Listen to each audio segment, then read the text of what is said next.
What's up, YouTube? Double R here, RC Richard. Welcome back to the channel for the very first episode of 100 grams or better.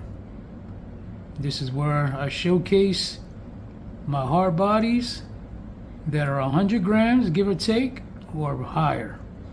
Basically show their capabilities and show you that just because you got a hard body and it's heavy doesn't mean it can't be capable. So today we have our very first candidate, and this is Bluto. This is my 72 K5 3D printed blazer. It is pretty heavy. All the weight tends to be in the back because of the SUV body. I did quite a lot of trimming to get it to clear. I wish I didn't have to trim out so much, but you know, it is what it is. And like I said, this is 113 grams right now. So initially, when I first got into crawling, my very second crawler was the Ford Bronco SCX 24, which is a hard body.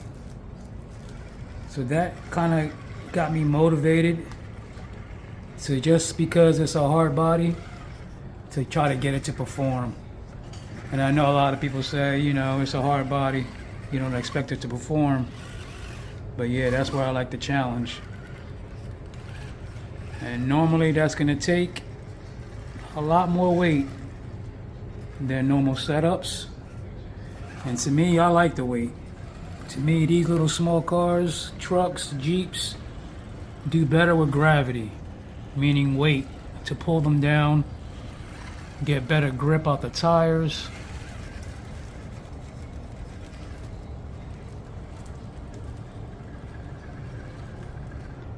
So my goal is, I'm getting kind of burnt out with the builds. I don't want to have overkill on my builds, so I want to get to a point where I have several wheelbases dialed in, and from each one I'm going to have different hard bodies that I can throw on and change it up. So I want a 145 millimeter, definitely want a small wheelbase, two of them, probably a 130 something, which is this, and I definitely want a shorty for the model kit bodies, like a 120. And ooh, we're not gonna make that. Oh, so there you go, right there. That was a bad driving. But another thing with hard bodies is you're gonna have to alter your driving. It's gonna be harder to side hill, things like that. But to me, that's the reward, is to have this hard body perform. It just looks so cool.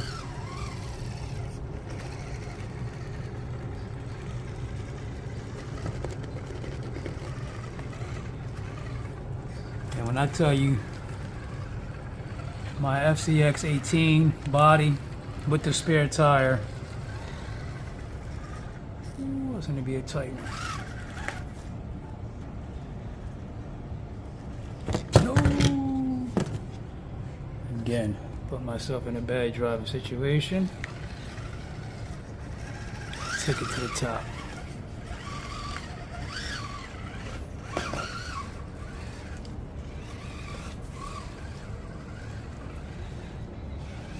So yeah, this is going to be the first one. This is 113 grams. And like I said, give or take, the body's coming in the 90s. That's good too. Listen, at the end of the day, a 75 gram or above body is a heavy body.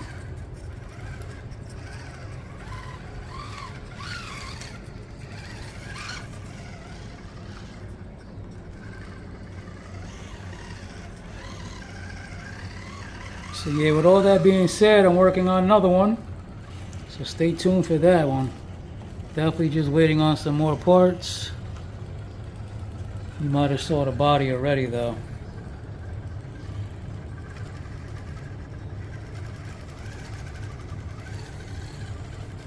And I think some of these wheelbases are getting pointless. It's like too many in between. What I mean by that is, like, for instance, a Gladiator wheelbase technically is about 153 something, 154. They always kind of round it up to 155. And then we have the 160 wheelbase. So my thought process is, if I'm gonna have multiple bodies on different chassis, I think I'm just gonna round it up to the 160 wheelbase, which starting to hear everything called the Gladius. Sounds like something out of the Gladiator Maximus. I like it. So yeah, stay tuned. Hint, hint.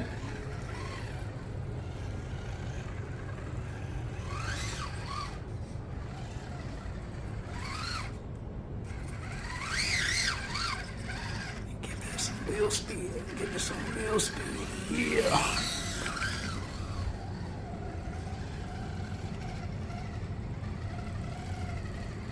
So just real quick, because you're gonna have these heavy bodies, you're definitely gonna have to set up your rigs to accommodate all this. So heavy wheels, brass. Definitely the first thing you might want to do is, it seems like for anybody that's going to be 100 grams or more, is you might want to invest in some heavy axles, aluminum axles. It's definitely going to give you some weight down low. Like I said, I want to get to a point where I'm going to dial in all these rigs, and I would like to have aluminum axles for all of them.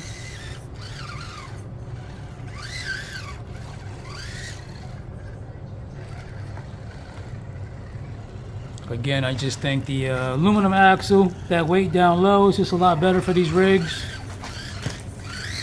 If you're trying to build a competition rig, listen, that's one thing, but I enjoy the hard bodies. Ooh, get out of that, get out of that.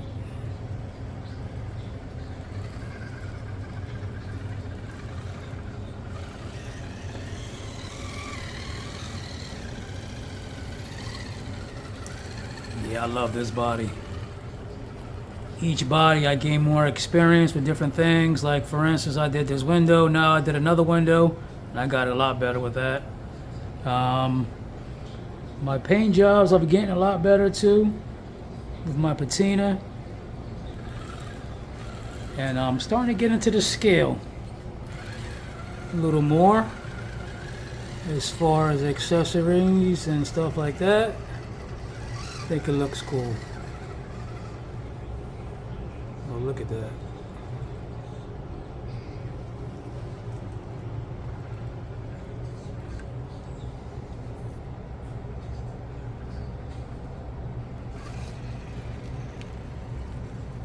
And this is running MB100 iron brushed.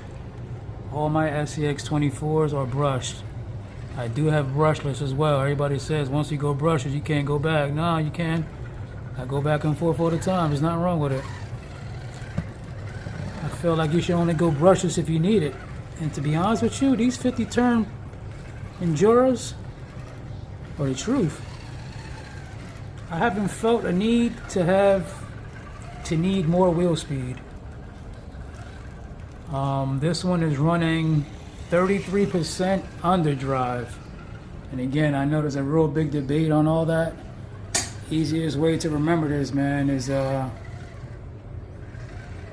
know what? I'll have to hit. We did this already.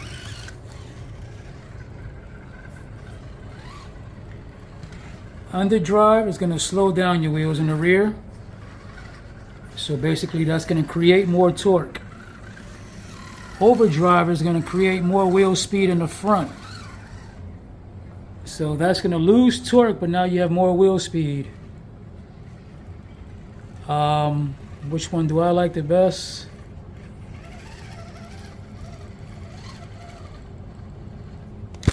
Ooh, spun the camera around. That's funny. I have the camera mounted on my remote. Sorry about that. Let's take it up halo while we up here. I messed that line up. But yeah, I know I'm doing a lot of talking, and I just want to express myself of what's going on with these builds. But I absolutely love the crawling, man.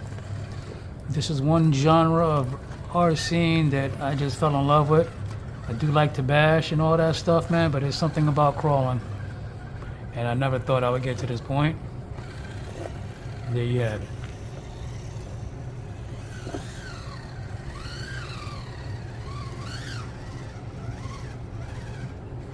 But yeah, man, this body, she is definitely a performer.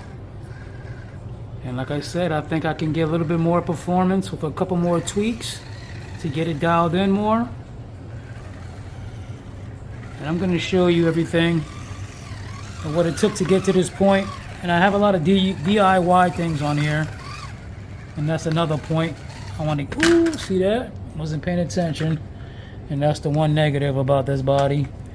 It is very tippy in the back. But I wasn't paying attention.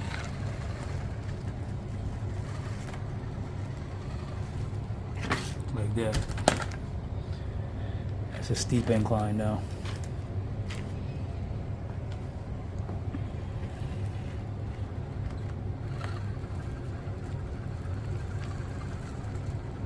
Come on, Logan.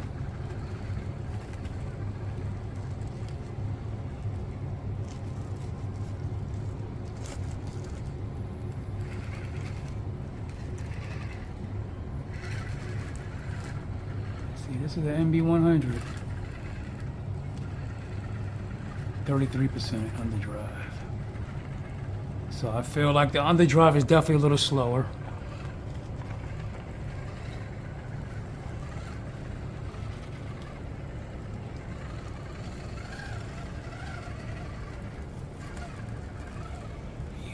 Let's take it across. Can't trust it. Haven't done that in a while.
Little tire problems.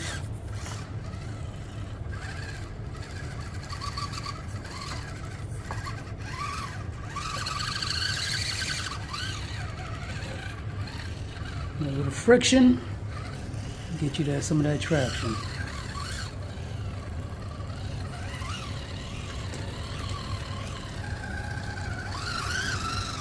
All right, let's take it to the top, stitches. Take it to the top, humpback mountain, and there you go. Okay, almost forgot. Show you exactly what we got going on underneath here to accommodate all this weight. See, I got some wheel weights on top of the servo. I just had an issue right now with my knuckles, so don't mind that, but normally you will have the both knuckles. The other one just snapped a screw and I have a hard time getting the screw out, so I went back to the stock plastic. If I can't get the other knuckle fixed, eventually I'm just going to put the other plastic one on or completely sort this out. But yeah, we have some weight right there. You got weight in the wheels. Don't really care for the skid, but this is an old brass skid that I had, one of the first ones that I got. Came up with a little hack. Got some copper picture frame wire wrapped around the axles to bring me some more weight on here. Doesn't have anything to do with the weight of the body, but created my own slider. Definitely got the weight of the servo up front.